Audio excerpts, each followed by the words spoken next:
আসসালামু আলাইকুম রহমতুল্লাহ। আমি ওয়াহিদ মুন্সি চলে আসলাম আবার নতুন আরেকটি ব্লগে। হোসেনপুর মুন্সিবাড়ি পারিবারিক কবরস্থান, এই কবরস্থানের নতুন করে ভিডিওটি শ্যুট করলাম আপনার জন্য। বিশেষ করে অনেক কিছু শিক্ষণীয় আছে এই কবরস্থান থেকে, আমাদের অনেক শিক্ষার আছে। এখানে শুয়ে আছে অসংখ্য গুণাবলী মানুষগুলি, যাদের অর্থ সম্পদ, টাকা পয়সা, বাড়ি গাড়ি সব কিছুই রয়ে গেছে পৃথিবীতে। কিছুই সাথে নিয়ে যেতে পারে না, শুধু সাদা কাপড় পরে এই মাটির ঘরে শুয়ে আছে। এরকম অসংখ্য গুণাবলীর মানুষ অর্থ সম্পদ, টাকা পয়সা সব কিছু রেখে অবশেষে এই মাটির ঘরেই থাকতে হবে। আমাকেও এই মাটির ঘরেই থাকতে হবে, তাই এই মাটির ঘরেই একটু পরিষ্কার করে নিচ্ছি। অনেক পাতা পড়ে আছে কবরস্থানে, সেটা পরিষ্কার করার জন্য চলে আসলাম। আমার সাথে সহায়তা করেছেন সাকিব, তানভীর ও নাহিদ হাসান। অসংখ্য ধন্যবাদ আমার আদরের ছোটো ভাই এবং ভাতিজা আমাদের সাথে সহায়তা করার জন্য। এই মাটির ঘরেই আসলে সবাইকে একদিন শুইতে হবে, থাকতে হবে।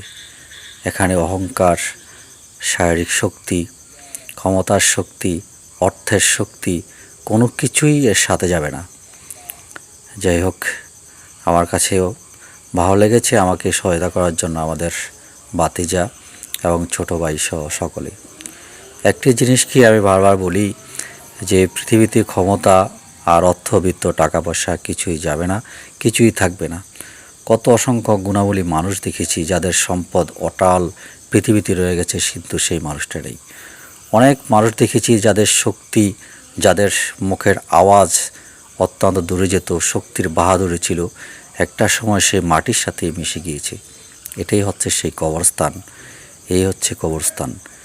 সবাইকে একদিন কবরস্থানে যেতে হবে, এই মাটিতেই শুইতে হবে। অহংকার আর শক্তি দামস্ক কিছুই দেখাবেন না, কিছুই সাথে যাবে না।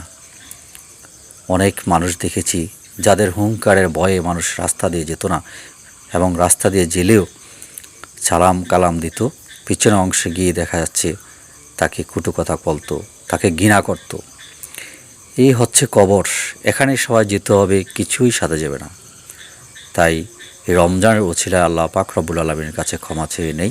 আল্লাহ পাক আমাদের জীবনের সমস্ত গুনাহতা মাফ করে দেখ, এবং আমাদের পরিবারবর্গে যারা কবরবাসী আছে আল্লাহ পাক তাদেরকে সবাইকে ক্ষমা করে দিয়ে বেহেশতের উচ্চ মাকাম দান করুক।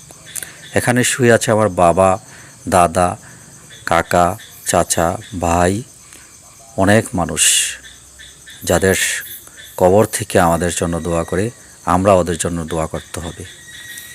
এরা কিছুই নিয়ে যেতে পারেনি, আমাদেরকে অসংখ্য অনেক কিছু দিয়ে গিয়েছে। অর্থ সম্পদ, টাকা পয়সা সব কিছু আমাদের দিয়ে গিয়েছে। আমরা ভোগ বিলাসিতা করছি, তাদের জন্য আমাদেরকে দোয়া করা জরুরি এবং ফরজ মনে করি।